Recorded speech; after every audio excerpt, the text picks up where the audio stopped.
The thing about being invisible is that you see everything. I learned that at my grandmother's funeral when I was 19, standing in the back of the church while my entire family fawned over my sister Rebecca like she was the second coming. Gran had just died, the woman who raised me more than my own mother ever did, and I was crying silent tears in a cheap suit I'd bought at Goodwill because I couldn't afford anything better, while Rebecca stood at the front in a designer black dress that probably cost more than my rent, accepting condolences like a grieving princess. My mother had her arm around Rebecca's shoulders, whispering comforts, dabbing at Rebecca's perfectly made-up eyes with tissues, while my father stood stoic and strong beside them, the pillar of the family. I stood alone in the back, and not a single person came to check on me. Not one. After the service, everyone gathered at my parents' house, their McMansion in the suburbs with the circular driveway and the fountain out front that my dad loved to brag about. I drove my 2004 Toyota Corolla with the broken air conditioning and parked it on the street because the driveway was full of my relatives' Mercedes and BMWs and Teslas. Inside, the house smelled like expensive catering and fake sympathy.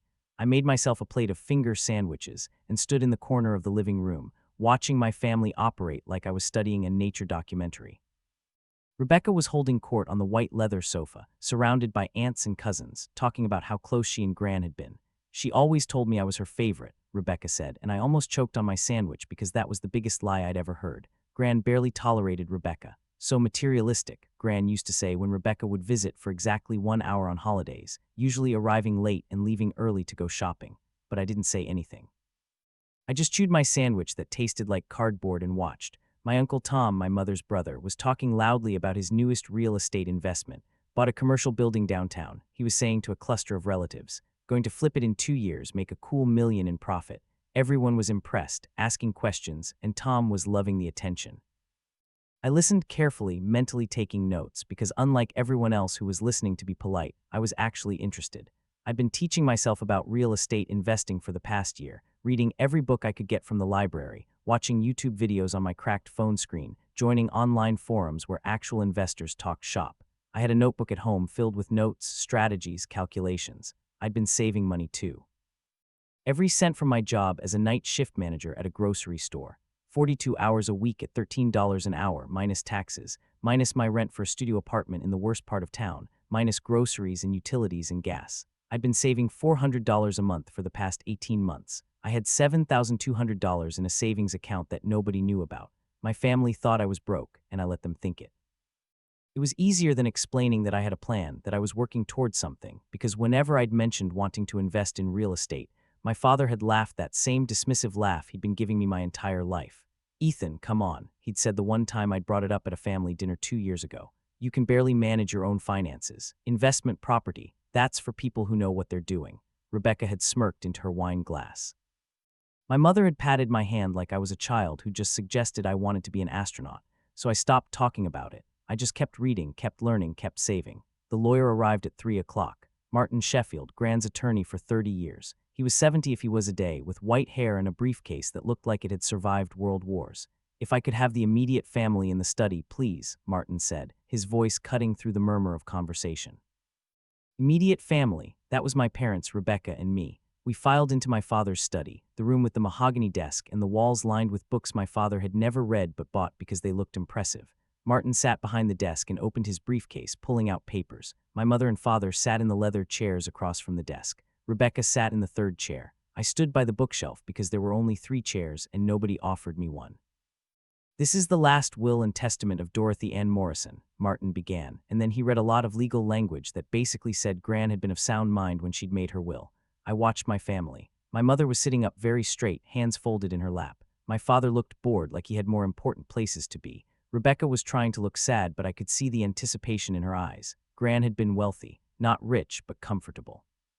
She'd owned her house outright, a beautiful old Victorian in a historic neighborhood. She had savings, investments, jewelry, antiques. "To my daughter Patricia," Martin read, looking at my mother, "I leave my jewelry collection and my china set, both of which she has always admired." My mother nodded, a small smile on her face. "To my granddaughter Rebecca Morrison, I leave the sum of $50,000 to be used to pursue her dreams." Rebecca gasped. Actual tears formed in her eyes. "Oh my God," she whispered. My mother grabbed her hand, squeezed it. My father smiled. $50,000. Rebecca, who had a trust fund from our father's parents, who had never worked a real job in her life, who was currently living rent-free in a condo my parents owned while she found herself. She got $50,000. I felt something cold settle in my stomach. To my grandson Ethan Morrison, Martin continued, and I looked up. I leave my house, located at 1247 Elmwood Avenue, along with all its contents not previously specified in this will, as well as the remainder of my financial assets, investments, and savings. The room went silent, completely, utterly silent. I stared at Martin. I'm sorry, what? My mother stood up. That can't be right.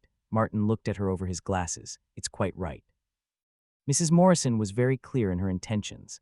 But that house is worth at least $400,000, my father said, his voice sharp, plus whatever she had in savings and investments. Martin pulled out another paper. The house is valued at $420,000. Her savings and investments total approximately $180,000. All of it goes to Ethan. I couldn't breathe. I couldn't process what I was hearing. $600,000.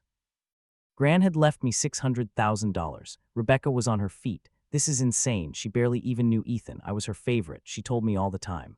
When? I asked, my voice coming out harder than I'd intended. When did she tell you that? During your 1-hour visits on Christmas, or when you called her twice a year on her birthday and Mother's Day? Rebecca's face went red. Shut up, Ethan. I was there, I said, my voice shaking. Every week. Every single week for the past 10 years. I had dinner with her every Tuesday. I fixed things around her house. I drove her to doctor's appointments. I sat with her and listened to her stories. Where were you? How dare you? My mother started, but Martin interrupted. Mrs. Morrison left a letter, he said quietly. She requested that I read it to the family after announcing the inheritance. He pulled out an envelope, opened it, and began to read in Gran's voice her words. To my beloved family, if you're hearing this, I have passed on, and I hope I gave you all enough warning to prepare, though knowing Martin, he waited until after the funeral to read this, which means you've all just spent hours pretending to mourn me more than you actually did. I almost laughed. That was so Gran. Martin continued. Patricia, my dear daughter, I love you, but you have always valued things over people. The jewelry and china will make you happy. Enjoy them. Rebecca, my beautiful granddaughter, you have been given every advantage in life. $50,000 is more than generous, and I hope you use it wisely, though I suspect you will not. And Ethan, my darling boy, my constant companion, my Tuesday night dinner date, the only one who loved me without expecting anything in return. Everything else is yours. The house where we made so many memories. The money I saved, knowing you would use it not foolishly, but as a foundation to build the life you deserve. You were invisible to the rest of them, but you were everything to me. Make me proud. All my love, Gran. The silence after Martin stopped reading was deafening. I had tears streaming down my face. I didn't even realize I was crying until I tasted salt. My mother was white as a sheet. My father looked like he'd been slapped. Rebecca was crying too, but these were angry tears. This is bullshit, Rebecca said. She was clearly not in her right mind. She was examined by 2 doctors before signing this will, Martin said calmly. Both declared her completely competent. This will is ironclad. If you choose to contest it, you will lose and you will damage your family relationships in the process. Our family relationships. My father stood up, and when he turned to look at me, there was something in his eyes I'd never seen before. Rage. What did you do? Did you manipulate her? Convince a lonely old woman to leave you everything? I stepped back like he'd physically pushed me. What? No, I spent time with her. You conniving little. That's enough, Martin said sharply. Mr. Morrison, I will not have you accuse your son of elder abuse in my presence. Dorothy was sharp as a tack until the day she died. She made this decision years ago and never wavered. Ethan, I'll need you to come by my office this week to sign paperwork. I nodded, not trusting myself to speak. This is unbelievable, my mother said. After everything we've done for you, Ethan, we raised you, put a roof over your head, fed you, clothed you, and this is how you repay us, by stealing your grandmother's inheritance. I didn't steal anything, I said quietly. She gave it to me. You should split it with Rebecca, my father said. It's only right, family shares. And there it was, the truth. They didn't care about Gran, about her wishes, about what was right. They cared about money. No, I said. The word came out strong, clear. What did you say? My father took a step toward me. I said no. Gran left me this inheritance because she wanted to, because I was there for her, because I loved her, and I'm not giving any of it away just because you suddenly decided I'm part of this family. Get out, my mother said, her voice shaking. Get out of this house. Gladly, I said. I walked out of that study, out of that house, and I didn't look back. I got in my Corolla with the broken AC and I drove to Gran's house, my house, and I sat in the driveway and cried for an hour. Not because I was sad, though I was sad about Gran. I cried because for the first time in my entire life, someone had chosen me, someone had seen me, someone had loved me best, and it changed everything. The next 3 weeks were a blur of paperwork and hatred. Martin helped me navigate everything. Probate would take a few months, but the house was mine, the money was mine, all of it legally airtight. My family didn't speak to me, not one word. I texted my mother to ask about picking up some old photos from my childhood that I'd left at their house. She responded, "You are no longer welcome here." Rebecca posted on social media about family betrayal and greedy people who manipulate the elderly. She didn't name me, but everyone knew. Cousins unfriended me. Aunts and uncles called to tell me I was selfish. My father's brother, Uncle Jim, left me a voicemail calling me a backstabbing parasite. I deleted them all, changed my number, blocked them on social media. If they wanted to believe I was a villain, fine. I knew the truth. Gran knew the truth. That was enough. I moved into Gran's house in September. It was strange at first, living in the space where we'd had so many Tuesday dinners, where we'd watched Jeopardy and argued about the answers, where she'd taught me to make her famous apple pie. But it also felt right, like coming home. The house was beautiful. 3 bedrooms, 2 bathrooms, original hardwood floors, a kitchen with vintage tile that people paid thousands to replicate, a garden in the back that Gran had loved. It needed some work. The roof was old, the plumbing was temperamental, the electrical should be updated. But it was solid. Good bones, as Gran used to say. I got the life insurance payout in October. $180,000 minus taxes left me with about $140,000. Combined with my savings, I had $147,000, more money than I'd ever imagined having. I could have paid off my student loans, all $32,000 of them. I could have bought a new car, traveled, quit my job, but I didn't. I kept working my night shifts at the grocery store. I kept driving my Corolla. I kept living frugally because I had a plan. I spent October and November studying, really studying. I took online courses in real estate investing, property management, tax strategies. I hired a CPA who specialized in real estate. Her name was Linda. She was 50-something and no nonsense, and she looked at my numbers and my plans and said, "You're either really smart or really lucky to be thinking about this at your age. Can it be both?" She smiled. "Let's hope so." I found a real estate agent who worked with investors. Marcus was 35, had built his own portfolio of 12 rental properties and understood what I was trying to do. "You want to build wealth, not just own a house," he said at our first meeting. "Exactly, the house you inherited, you planning to sell it?" "No, that one's personal, but I want to buy more." "How much capital do you have to invest?" "About $140,000 liquid, plus I own the house outright, so I could do a cash-out refinance if needed." Marcus sat back impressed. "Okay, we can work with that. What's your strategy?" "Small multifamily properties, duplexes, triplexes, maybe a fourplex, properties that need work that I can add value to. I want to focus on cash flow, not appreciation. Buy in working-class neighborhoods with strong rental demand. I'll manage them myself to keep costs down." "You've done your homework. I've had a lot of time to plan." We started looking in December. Marcus sent me listings daily. We walked through probably 30 properties. Most were garbage, or the numbers didn't work, or they were in terrible areas. But then we found it, a triplex on the east side, 3 units, 2 bedrooms each. The property had been a rental for 20 years, but the owner had died and his kids just wanted it gone. It was ugly. Paint peeling, overgrown yard, outdated interiors. But the structure was sound. The roof was only 5 years old. All 3 units were occupied with month-to-month tenants who'd been there for years. Listed at $135,000. "That's underpriced," Marcus said when we walked through. "The rental income alone makes it worth more." "Why so cheap?" "The kids live out of state. They inherited it with a bunch of other properties. They're liquidating everything fast. They don't know the market. So we offer asking price. We offer $125, see what happens." We offered $125. They countered at $130. We accepted. I used $40,000 from my inheritance for the down payment and closing costs. My mortgage was $650 a month. The 3 units brought in $2,100 total in rent. After mortgage, taxes, insurance, and setting aside money for maintenance and vacancies, I was clearing about $800 a month in profit. My first property. My first $800 a month passive income. I closed on January 15th. I was 20 years old. That night, I sat in one of the units I'd kept vacant to renovate, painting the walls myself, and I thought about my family. About my father saying investment property was for people who knew what they were doing. About Rebecca getting $50,000 and probably blowing it on a new car or a trip to Europe. About my mother calling me selfish. I smiled while I painted. Let them think what they wanted. I was just getting started. Property 2 came in March. Another triplex, similar setup. This one needed more work.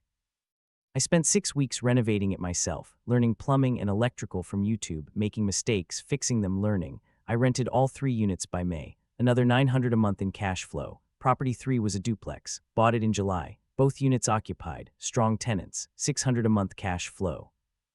In 18 months, I went from a night shift grocery manager to owning 3 properties worth over $400,000 combined, generating $2,300 monthly passive income. I kept working my grocery store job, kept driving my Corolla. Nobody would have guessed I was building an empire. I didn't post on social media. Didn't tell anyone except Marcus and Linda. I was a ghost, just like I'd always been to my family.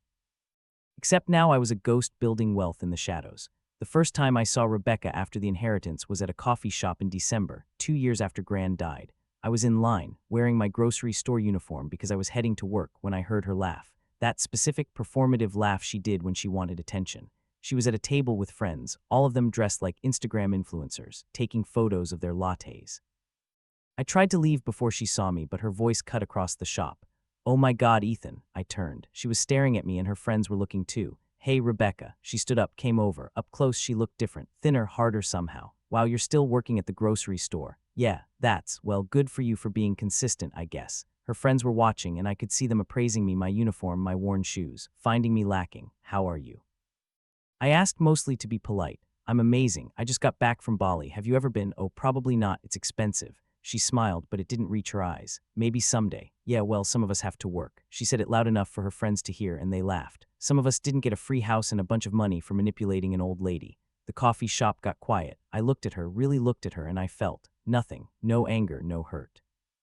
Just pity. "I hope you're happy, Rebecca. I really do." I walked out, got in my Corolla, and drove to work. That night, stocking shelves at 2 in the morning, I checked my bank accounts on my phone. Property 1 rented, cash flowing. Property 2 rented, cash flowing. Property 3 rented, cash flowing. Total passive income, $2,300 a month. Money I made while sleeping, while working, while existing. Rebecca had blown through most of her $50,000. I'd learned through the family grapevine I still monitored from a distance. New car, trips, designer clothes. She'd moved back in with our parents because she couldn't afford rent. Meanwhile, I owned 3 buildings. I smiled to myself and went back to stocking shelves. Sometimes the best revenge is building a life so good you don't need revenge at all. But the real story, the one that would eventually blow up my family's world, was just beginning. Because in February, I met Sarah. Sarah Chen was an architect. She came to look at one of my rental properties because her friend was interested in the unit. She walked through, asked questions about the building's history, the neighborhood, and when we were done, she turned to me and said, "You own this building." "Yeah. How old are you?" 22. She raised her eyebrows. "Impressive. Most 22-year-olds are still figuring out how to do laundry." I laughed. "I'm still figuring that out too."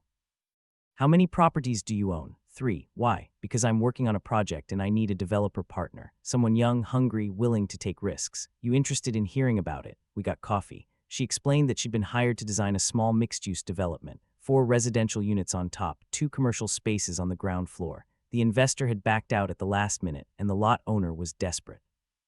"He'll sell the land cheap and hold a note for part of the purchase if you can get construction financing. I've already designed everything. Permits are approved. We just need someone to actually build it." "Why me? You don't know me." "I did my research after I saw your name on the property deed. You're young, you've built a portfolio fast, and you're not risk-averse. Plus, Marcus told me you're smart." "You know Marcus? He's my cousin." We talked for 3 hours. She showed me plans, budgets, pro formas. The total project cost was $850,000. The land was $200,000, and the owner would finance half if I put down $100,000. Construction would be $650,000, which I'd need to finance through a construction loan. When it was done, the property would be worth $1.4 million and generate $4,500 a month in net income. "That's a huge project," I said. "I've only done small residential. So you learn, I'll be there every step of the way. I know construction, I know contractors. I just need the business side, the financing, the hustle." "Why don't you do it yourself?" She smiled. "Because I'm better at designing than dealing with banks and bureaucracy, and because I think we'd make a good team." I should have said no. It was risky, way bigger than anything I'd done, and if it failed, I'd lose everything. But I was 22 and Sarah was brilliant, and I'd spent my entire life being told I couldn't do things. "Let's do it," I said. We shook hands. That handshake changed my life. The next 8 months were the hardest I'd ever worked. Getting construction financing was a nightmare. Banks didn't want to lend to a 22-year-old with no development experience. We got rejected 9 times. The 10th bank, a local credit union, said yes. They believed in the project and Sarah's track record. We broke ground in April. I learned more in those 8 months than I'd learned in 4 years of college combined. I learned how to read construction plans, manage contractors, deal with delays and cost overruns and city inspectors who seem to enjoy making life difficult. I learned that construction always takes longer and costs more than you budget for. I learned how to sleep 4 hours a night and function. I kept working my grocery store job because I needed the steady income. I managed my 3 rental properties. I worked on the development. I existed on coffee and ambition and the burning need to prove everyone who'd ever doubted me wrong. Sarah and I worked 18-hour days together. We became friends, then best friends, then something more. It happened gradually, then all at once. Late nights reviewing plans turned into late-night dinners. Working meetings turned into conversations about our lives, our dreams, our fears. She told me about her family, immigrants from Taiwan who'd worked themselves to exhaustion so she could go to architecture school. She told me about the pressure to be perfect, to succeed, to never fail. I told her about being invisible, about Gran, about my family treating me like I was worthless. You know what I think, she said one night in July. We were sitting on the construction site, on a stack of lumber, eating takeout Chinese food and watching the sun set behind the framing of our building. What I think being invisible was the best gift they ever gave you, because you got to build yourself into whoever you wanted to be. No expectations, no pressure to fit their mold. You got to be free. I'd never thought about it that way. We kissed that night, covered in sawdust, eating lo mein, surrounded by the building we were creating together. It felt like the most perfect moment of my life. The development finished in December. We came in 8% over budget, which was actually good for construction, and only 6 weeks behind schedule. The units rented immediately. The commercial spaces leased within a month. By February, exactly 1 year after I met Sarah, the property was worth $1.5 million. My equity stake was about $400,000. Combined with my other 3 properties, I was worth close to $800,000 on paper. I was 23 years old. Sarah and I celebrated by taking our first vacation together. 3 days in a cabin in the mountains. No construction, no tenants, no phone calls, just us. On the last night, sitting by a fire, she said, "What's next?" "What do you mean? You've built something incredible in 3 years, but I know you. You're not done, so what's next?" I've been thinking about this. I want to scale, find investors, use their money to fund bigger projects, build a real development company. Maybe in 5 years, we're doing a 50-unit apartment complex. In 10 years, 100 units. She smiled. Is that okay? Am I invited to this future? I kissed her. You're not invited, you're essential. Good answer. We got engaged that night. No ring, no plan, just a promise in front of a fire that we'd build our future together. When we got back, I called Marcus. I need you to help me find investors, people with capital who want better returns than the stock market. I'm going to pitch them on funding development projects. You really want to do this. It's a different game. You're not just managing properties anymore. You're raising money, dealing with partners, taking on serious liability. I know, I'm ready. Okay, I know some people. Let me make some calls. 2 weeks later, I pitched my first investor. Richard was 60, retired from tech, had $2 million sitting in bonds earning 3%. I showed him my track record, my current portfolio, the development project Sarah and I had just finished. I showed him proformas for 3 potential projects, conservative estimates showing 15 to 20% annual returns. He asked tough questions. I had good answers. How much are you looking to raise? Richard asked. $500,000 for the first project. It's a 12-unit apartment building conversion, purchase and renovation, 18-month timeline. Projected return of 18% annually plus equity appreciation. What's your skin in the game? I'm putting in $100,000 of my own capital, 20% of the total. He thought about it for a long moment. I'll do $250,000, but I want quarterly reports and I want approval on major decisions. Deal. We shook hands. I got 2 more investors in the next month. Total capital raised, $600,000. With my $100,000, we had $700,000 to deploy. We bought the 12-unit building in March. It was a disaster. Built in the 1960s, hadn't been updated since, occupied by tenants paying way below market rent because the owner was old and hadn't raised rent in a decade. We offered him all cash, closed in 2 weeks. Spent 4 months renovating unit by unit as leases expired. Updated kitchens, bathrooms, flooring, paint. Raised rents from an average of $600 to $900 per unit. By August, the building was fully renovated and rented, worth double what we'd paid. My investors were ecstatic. Richard introduced me to 3 of his friends. They all wanted in on the next deal. By the end of the year, I had 12 investors and $4 million in capital commitments. We did 3 more projects that year, each one bigger than the last. Sarah designed them all. We were a machine, her creativity and my execution, building wealth together. I quit my grocery store job in September. I'd worked there for 7 years. My manager, Tom, who'd given me my first shift lead position, who'd believed in me when I was a broke kid trying to make rent, shook my hand and said, "I knew you'd do something big, didn't know it'd be this big. Thank you for everything, Tom, really. You ever need a reference, you call me." I walked out of that store for the last time, got in my car, still the Corolla, still with the broken AC, and I sat in the parking lot and cried. Happy tears this time. I'd done it. I'd actually done it. That night, Sarah and I went to dinner at a nice restaurant. Not crazy expensive, but nice. White tablecloths, wine list, the kind of place I used to think was just for other people. "We should talk about the wedding," Sarah said, smiling over her menu. "Should we actually plan this thing?" "Probably. How big are you thinking?" "Small, just people we actually care about. Your family, my family, close friends, maybe 50 people, my family." I hadn't spoken to them in almost 4 years, not since the inheritance. I had no idea what they were doing, how they were living. I'd blocked it all out. "I don't think my family will come," I said quietly. Sarah reached across the table, took my hand. Have you invited them? No. Do you want them there? I thought about it. Really thought about it. Part of me does. Part of me wants them to see what I've built, who I've become. But part of me doesn't want to give them the satisfaction of being part of my happiness after they spent so long telling me I'd never be happy. So invite them. If they come, they come. If they don't, you know where you stand. What if they ruin it? They can't ruin anything unless you let them. You're not that invisible kid anymore, Ethan. You're a developer with a portfolio worth millions. You're successful and loved and building an incredible life. They can't take that away. She was right. I sent the invitations in November, 3 of them. One to my parents, one to Rebecca, one to my extended family as a group. Formal invitations with Sarah's beautiful calligraphy addressing them to the wedding in June. I included a note with my parents' invitation. I know we haven't spoken in years. I know things ended badly. You're still my family, and I'd like you to be there when I marry the love of my life. No hard feelings, no expectations, just an invitation. Love, Ethan. I didn't expect a response. I got one 2 weeks later, a text from my mother's number, the first communication in 4 years. Ethan, we received your invitation. Your father and I would like to talk to you before the wedding. Can you come for dinner? Sunday at 6. I stared at that text for an hour. Sarah read it over my shoulder. Do you want to do? I don't know. What if it's a trap? What if they just want to yell at me more? Then you leave. But what if they actually want to reconcile? What if they've changed? People don't change. Some people do. And even if they haven't, don't you want to know? Don't you want closure? I did. God help me, I did. Okay, I'll go. I texted back. Sunday at 6, I'll be there. That week was the longest of my life. I kept imagining scenarios. They'd apologize. They'd attack me. They'd ask for money. They'd tell me they were proud. By Sunday, I was a nervous wreck. Sarah offered to come with me, but I said no. This was something I needed to do alone. I drove to my parents' house in my Corolla. I'd kept it all these years because it reminded me where I'd come from. It looked even more ridiculous parked in front of their McMansion than it had 4 years ago. I sat in the car for 5 minutes, breathing, preparing. Then I walked to the front door and rang the bell. My mother answered. She looked older, smaller somehow. Ethan, she said, and her voice cracked. Hi, Mom. She pulled me into a hug. I stood there, frozen, unsure how to respond. When she pulled back, she had tears in her eyes. Come in, please. The house looked the same. Same white leather furniture, same fountain in the backyard visible through the windows, same sense of being a showroom instead of a home. My father was in the living room. He stood when I entered. We looked at each other for a long moment. Son, he said. Dad, sit, please. I sat on the edge of the sofa. My mother sat next to my father on the love seat across from me. It felt like a business meeting.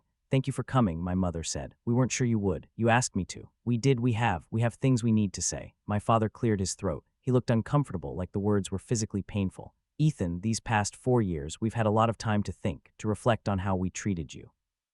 And we've come to realize that we were wrong. I said nothing, just waited. We favored Rebecca, my mother continued. We gave her opportunities we didn't give you. We dismissed your dreams and supported hers. We made you feel invisible and unwanted, and that was unforgivable. Why? The word came out harder than I intended. Why did you do it? They looked at each other. My father spoke. Honestly, because you didn't need us. From the time you were young, you were independent. You figured things out yourself. You didn't ask for help, didn't demand attention. Rebecca was needier, and we mistook that for love. We mistook your independence for not caring. So you just gave up on me. We failed you, my mother said, crying now. We failed you as parents, and we're so sorry. I'd imagined this moment for years. Imagined them apologizing, admitting they'd been wrong. In my fantasies, I'd felt vindicated, triumphant. But sitting there watching my mother cry, I just felt tired.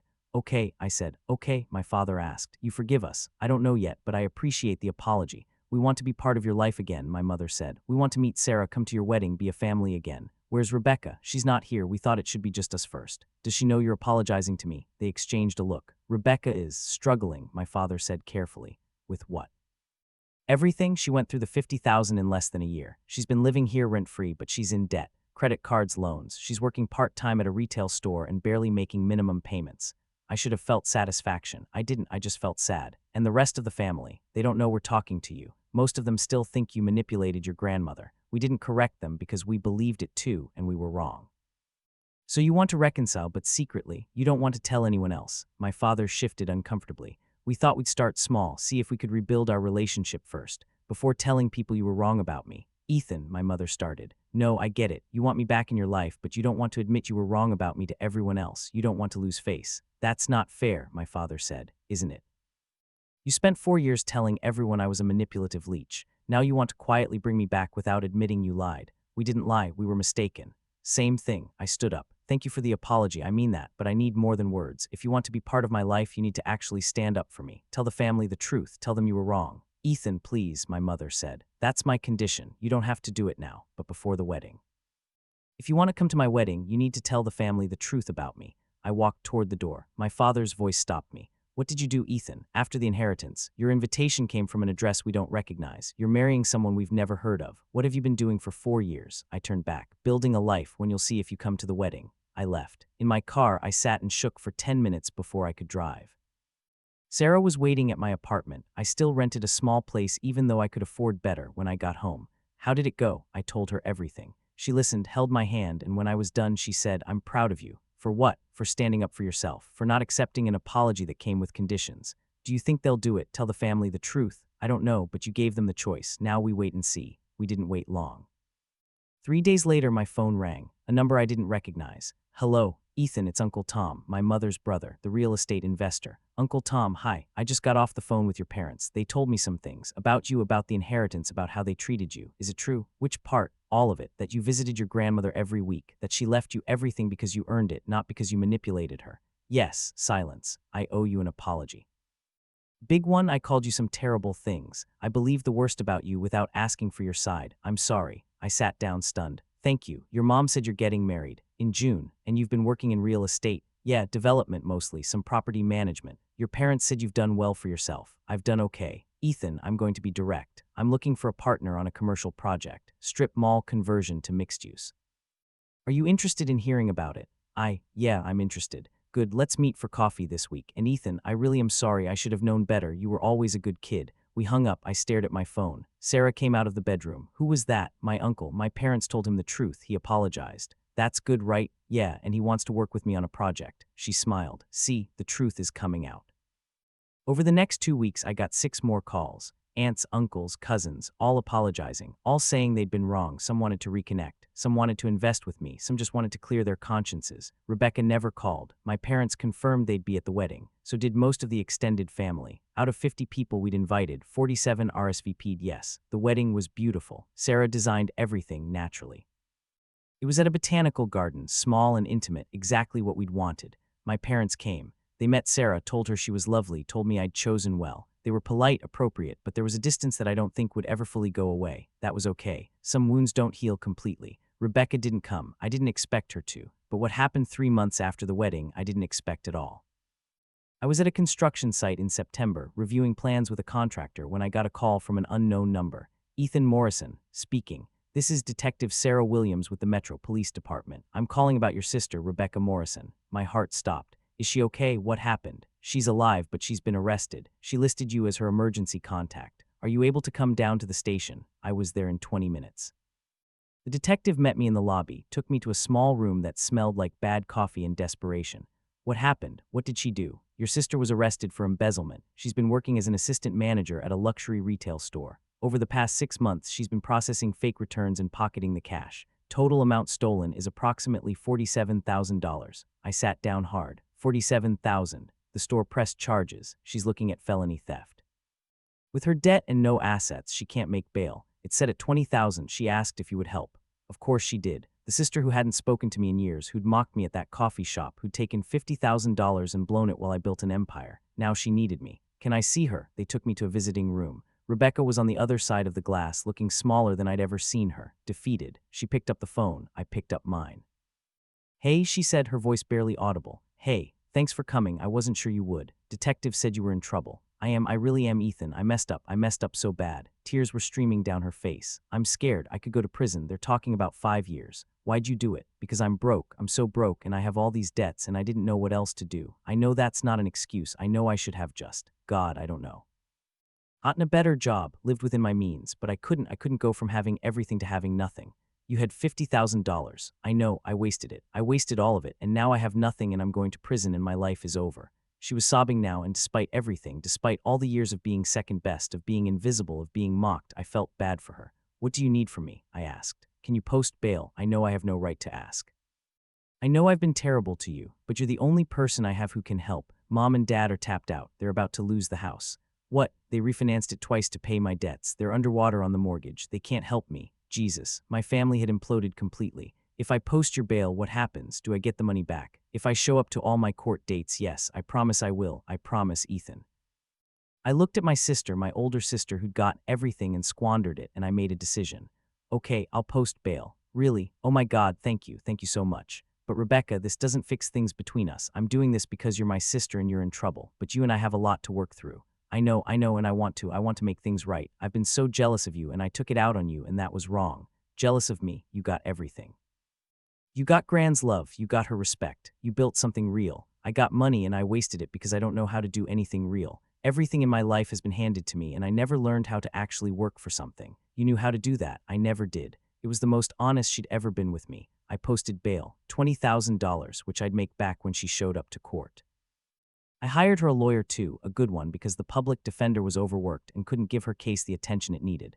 The lawyer cost $15,000. Rebecca cried when I told her. Why are you helping me after everything? Because you're my sister and because I can. The lawyer got her a plea deal. Restitution, probation, community service, no jail time. She'd have to pay back the $47,000 over 5 years, but she wouldn't go to prison. My parents called to thank me. My father's voice was thick with emotion.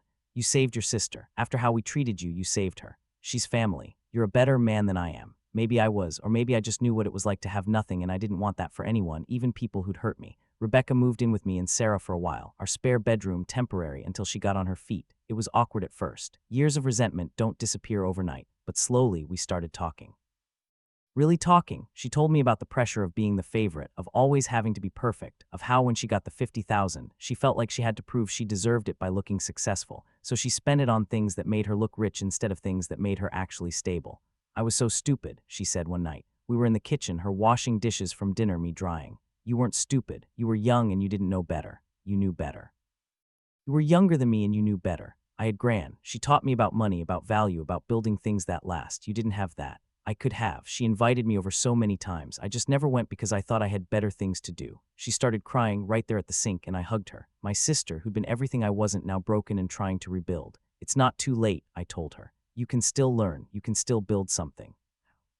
I'll teach you, and I did. Over the next year, Rebecca worked 3 jobs, retail during the day, waitressing at night, and working for me on weekends learning property management. I paid her fairly for the work she did for me, and I taught her everything. How to screen tenants, how to manage maintenance, how to budget, how to save. She paid her restitution, paid down her credit card debt, saved her first $1,000, and cried when she looked at her bank account. I've never had savings before, she said. I've always spent everything immediately. How does it feel? Scary, but good. My parents sold their house, downsized to a small condo, something they could actually afford. It was humbling for them, going from a McMansion to a 2-bedroom condo, but it was necessary. My father retired early, took a part-time consulting job. My mother started working at a nonprofit. They learned to live on less. They were happier, actually, less stressed. I helped them with the move, and afterward, sitting in their new living room surrounded by boxes, my father said, I spent my whole life chasing the appearance of success, trying to look rich, look important, and I lost what actually mattered, my family, my integrity, almost my house. You didn't lose me, I said. I'm here. You came back even though we didn't deserve it. Everyone deserves a second chance. My mother hugged me. I'm so proud of you, not for your success, though that's wonderful. I'm proud of the man you've become, kind and forgiving and strong. It was the first time she'd said she was proud of me for who I was, not what I'd achieved. It meant more than any inheritance ever could. Sarah and I kept building. We developed 6 more projects over the next 3 years. Our company grew. We hired staff, architects, project managers, contractors. We became a real firm, not just 2 people with a dream. Rebecca became our property manager, overseeing all our residential rentals. She was good at it, attentive and organized and fair. Tenants loved her. By the time I was 28, our portfolio was worth $12 million. I was worth about $4 million personally. Sarah and I bought a house, nothing crazy, just a nice 3-bedroom in a good neighborhood with a yard for the dog we adopted. We talked about kids, started trying. I drove a new car finally, a sensible Honda, because the Corolla had finally died with dignity at 240,000 miles. I kept it though in the garage, couldn't bring myself to sell it. One Tuesday in October, 5 years after Gran died, I went to her grave. I brought flowers, sat on the grass next to her headstone. Hey Gran, it's been a while. I'm sorry I don't come more often. Life's been busy. I told her everything. About Sarah, about the business, about reconciling with my family, about Rebecca living with us and learning and growing. You'd like Sarah. She's brilliant and kind and she doesn't take my crap. She reminds me of you, actually. Strong, independent, knows what she wants. I paused, running my fingers over Gran's name on the stone. I used to be so angry at my family, at my parents for choosing Rebecca, at Rebecca for accepting it, at everyone for not seeing me, but I'm not angry anymore. Trying, we're rebuilding. It's slow and it's not perfect, but it's real. The wind rustled the leaves. I built something grand, something good, just like you told me to. I made you proud, I hope. Everything I am, everything I've built, it started with you believing in me when nobody else did. So thank you for seeing me, for loving me, for giving me the foundation I needed to build this life. I sat there for another hour, just being present, feeling grateful. When I left, I felt lighter. Like I'd let go of the last bit of resentment I'd been carrying. That night, Sarah made dinner. Rebecca joined us. We'd started having Tuesday dinners together, honoring Grand's tradition. I got the promotion, Rebecca said, smiling. Assistant Director of Property Management for the Greenfield portfolio. That's fantastic, Sarah said. Congratulations. It comes with a $20,000 raise, which means I can finally move out, get my own place. You don't have to, I said. We like having you here. I know, but I need to. I need to prove to myself that I can stand on my own, that I can maintain my own life without someone supporting me. I understood that. I'm proud of you, Beck. She smiled, tears in her eyes. I'm proud of me too. Finally, after dinner, Sarah and I sat on our back porch looking at the stars. We did it, she said. We built something real. We did. What's next? I thought about it. I want to build affordable housing. Real affordable housing, not the luxury stuff we've been doing. I want to create places where people who are struggling can live with dignity, where someone like me, when I was 20 and broke, could afford rent and still save for the future. That's a beautiful goal. It won't be as profitable. Some things are more important than profit. You sure it'll slow our growth? She kissed me. I married you because you're a good man who wants to build things that matter. If you want to build affordable housing, we'll build affordable housing. I love you. I love you too. We started planning the next day, reached out to city officials, nonprofits, community organizations, put together a proposal for a 40-unit affordable housing development. Mixed income, well-designed in a neighborhood that needed it. It took 2 years to get approved, funded, and built. We cut our profit margins to almost nothing. Some of our investors dropped out, said it wasn't worth it financially, but others stayed, said they believed in the mission. The development opened in June. We had a ribbon cutting, invited the mayor, the press, the future tenants. I gave a speech. Everyone deserves a safe, dignified place to live. Everyone deserves the opportunity to build stability, to save money, to work toward their dreams without spending every penny on rent. This building is our small part in making that possible. We hope it's the first of many. The crowd applauded. My family was there. My parents, Rebecca, aunts and uncles and cousins who'd slowly come back into my life. They cheered the loudest. After the ceremony, my father pulled me aside. Your grandmother would be so proud of you. You think so, I know so. You took what she gave you and multiplied it, not just financially. You multiplied the love, the generosity, the belief in doing good. That's her legacy living through you. I hugged my father.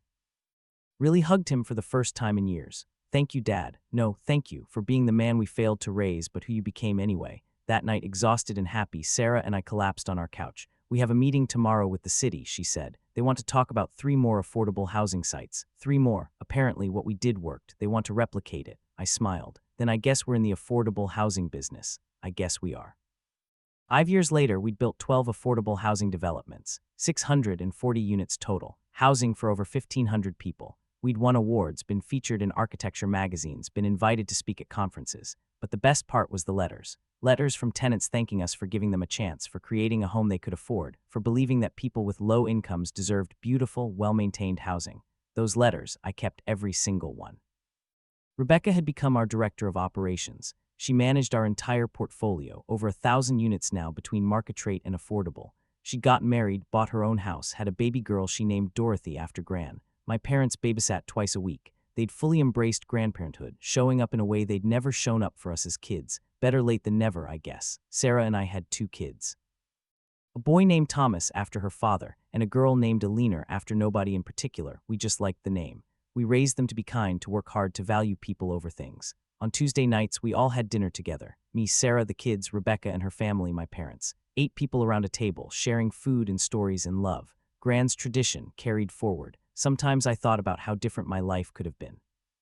If Gran hadn't left me that inheritance, would I have figured it out on my own? Would I have had the confidence to invest, to build, to risk? Or would I have stayed stuck, working night shifts forever, invisible and forgot? I'd like to think I would have made it anyway, but I'm not sure. What I am sure of is that being seen, being believed in, being loved by someone when the rest of the world overlooks you, that changes everything. It certainly changed me. I was 41 now. Sarah was 43. We'd been married for 15 years, together for 16. We'd built a company worth over $30 million.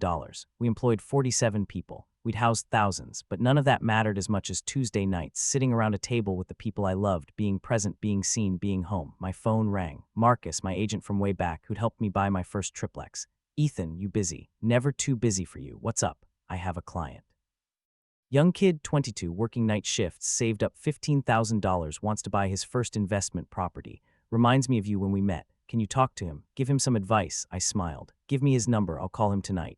Thanks, man, I think you'll like him, he's hungry. Hungry is good. I hung up and looked at Sarah, another young investor. Yeah, Marcus says he reminds him of me. You going to help him? I'm going to try.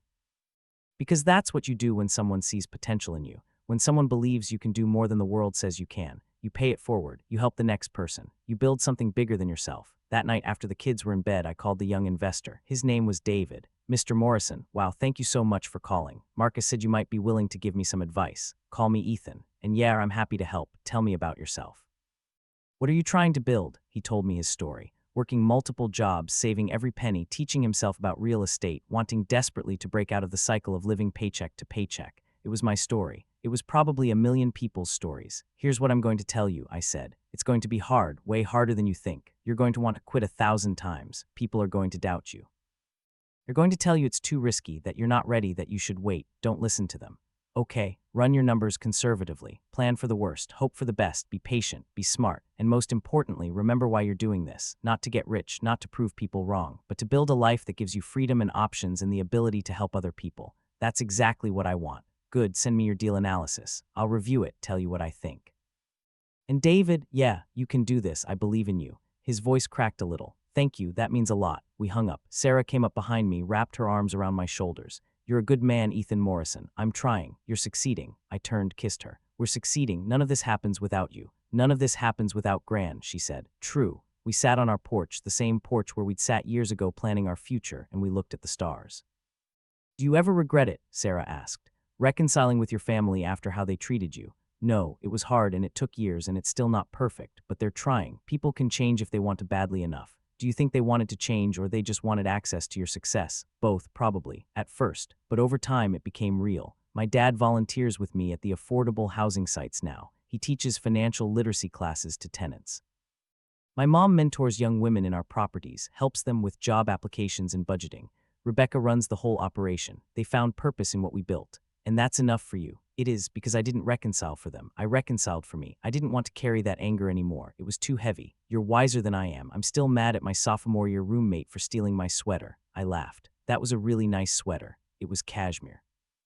We sat in comfortable silence, listening to the night sounds, feeling grateful. My phone buzzed, a text from David. Just sent you my analysis. Thank you again for your help. You're changing my life. I showed Sarah. She smiled. Another life changed by Ethan Morrison. By Ethan Morrison and Sarah Chen Morrison. We're a team. Damn right we are. I reviewed David's analysis that night. It was good. Conservative numbers, solid property, smart financing plan.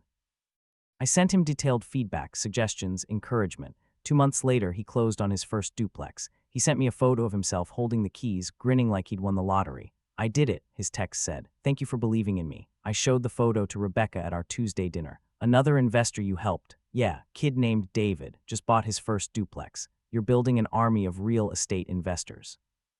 I'm building a community of people who help each other. That's different. Is it? She asked, smiling. Maybe it wasn't. Maybe I was building an army of people who'd been overlooked, underestimated, told they couldn't do it. People who proved the doubters wrong. If so, I was proud to be their general. The years kept passing. The business kept growing. Our kids grew up. Thomas wanted to be an architect like his mom. Eleanor wanted to be a doctor. We supported both, told them they could be anything they wanted as long as they worked hard and treated people with kindness. My parents grew older. My father's health declined. He had a heart attack when he was 73, survived it, slowed down considerably. He and I started having breakfast every Sunday, just the two of us. We talked about business, about family, about regrets and second chances. I wasted so many years, he said one Sunday, chasing money, chasing status.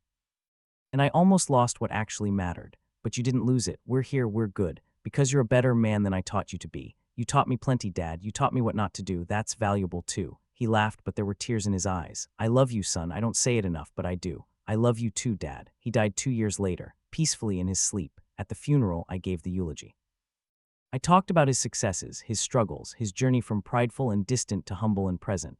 I talked about second chances and forgiveness and the power of change. My father wasn't perfect, I said to the gathered crowd. He made mistakes. He hurt people he loved, but in his last years he worked every day to be better, to make amends, to show up. And that's what I'll remember, not the mistakes, but the effort to correct them. That's his legacy. The reminder that it's never too late to change, to grow, to love better. Rebecca sobbed through the whole service. My mother held her hand. After, at the reception, Uncle Tom pulled me aside. That was a beautiful eulogy, generous. I meant every word. Your father was lucky to have you, luckier than he deserved. We're all luckier than we deserve. That's called grace. Tom hugged me. You're going to be okay, you know that. Your whole family, you're going to be okay. He was right, we were okay. More than okay, we grieved, but we had each other. We had Tuesday dinners and shared memories and love that had been earned through years of hard work and forgiveness. A year after my father died, my mother moved in with Rebecca. She didn't need to, she could have afforded her own place, but she wanted to be close to her granddaughter, wanted to help, wanted to be useful. I miss so much with you kids, she told me. I don't want to miss anything with Dorothy. That's good, Mom, really good. Do you forgive me, truly? I thought about it, really thought about it. I do. It took a long time, but I do. Thank you. She hugged me tight. Thank you for giving me another chance. Sarah and I celebrated our 20th anniversary by taking a month off. We traveled to Italy, to Japan, to New Zealand. We ate incredible food, saw beautiful things, and mostly we talked about our life, our kids, our dreams for the next 20 years.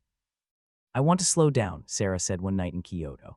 We were sitting in a traditional ryokan, wearing yukatas, drinking sake. Slow down how? I don't want to design anymore, not full-time. I want to teach, pass on what I know to the next generation of architects. That sounds perfect for you. What about you? What do you want? Honestly, I want to do what I've been doing, build affordable housing, mentor young investors, spend time with our kids and future grandkids. Don't need more, I don't need bigger, I just need meaningful. Look at us, getting old and wise. Speak for yourself, I'm getting old and tired. She laughed and we kissed, and later that night, lying in bed listening to the sounds of Kyoto outside our window, I felt completely, utterly content. This was success. Not the money, not the portfolio, not the awards. This, love, purpose, peace. We came home refreshed. Sarah started teaching part-time at the university. Her students loved her. She was demanding but inspiring, pushing them to design with purpose, with social consciousness. I kept doing what I'd been doing, building, mentoring, showing up. Rebecca took over more of the daily operations of the company. She was ready, more than ready. At 45, she'd become one of the most respected property managers in the city. I'm thinking about starting my own firm, she told me one Tuesday. Property management for affordable housing. There's a need, and I think I could do it well. You'd be great at it. Would you be upset if I left? Upset, I'd be proud. You've learned everything you need to know. Go build your own thing. Really, really. She launched her firm 6 months later. I was her first client. Within a year, she had 15 clients. Within 3 years, she was managing 3,000 units across the metro area. She hired 50 employees. She won awards. She was interviewed in magazines. One article called her a second-act success story, proof that it's never too late to rebuild your life. She sent me the article with a note. Thank you for teaching me it was possible. Love you, little brother. I framed it, hung it in my office next to a photo of Gran. When I was 50, the mayor's office called. They wanted to give me an award, Citizen of the Year, for my contributions to affordable housing and community development. I almost said no. I didn't do what I did for recognition, but Sarah convinced me. Let them celebrate you. Let people see that doing good is worth celebrating. The ceremony was at City Hall. Hundreds of people attended. Tenants from our buildings, employees, fellow developers, city officials. My family sat in the front row. Sarah, Thomas, Alina, Rebecca, her husband, Dorothy, who was 15 now, my mother, who was 83 and still sharp as ever. The mayor gave a speech about my work, about the 12 affordable housing developments, the 600-plus units, the lives changed. Then she called me to the stage. I looked at Sarah. She nodded, smiling. I walked up, accepted the award, a glass plaque that was heavier than it looked. Thank you, I said into the microphone. This is incredibly humbling, but I need to be honest. I didn't do any of this alone. My wife Sarah designed every building. My sister Rebecca manages them. My team of dedicated employees shows up every day to serve our tenants with dignity and respect. This award belongs to all of them. I paused, looking out at the crowd. 28 years ago, I was a broke kid working night shifts, invisible to almost everyone. My grandmother was the only person who saw me, who believed I could be more than the world told me I'd be. She gave me an inheritance that changed my life. Not just money, though that helped. She gave me belief. She gave me a foundation. She gave me love when I needed it most. My voice cracked. I built everything in my life on that foundation. And now every building we create, every family we house, every young investor I mentor, that's me paying forward what Gran gave me. That's her legacy living on. So this award, it's really hers. Thank you for honoring her memory. The crowd stood applauding. I saw my mother crying. Rebecca was crying. Sarah was smiling, so proud.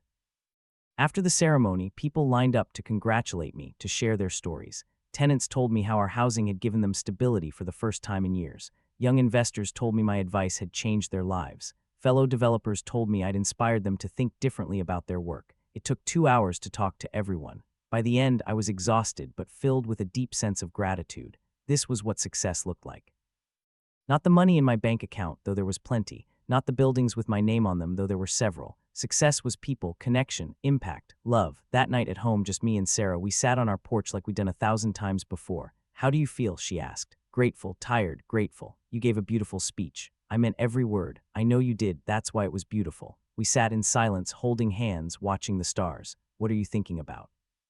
Sarah asked Gran about how one person's belief in you can change everything, about how she saved my life by seeing me when no one else did. You saved your own life, Ethan. She just gave you a head start. Maybe, but I wouldn't have made it without her. And now you're doing the same thing for others, giving them a head start, believing in them when no one else does. I hope so. You are, trust me. I kissed her hand. What would I do without you? Let's never find out.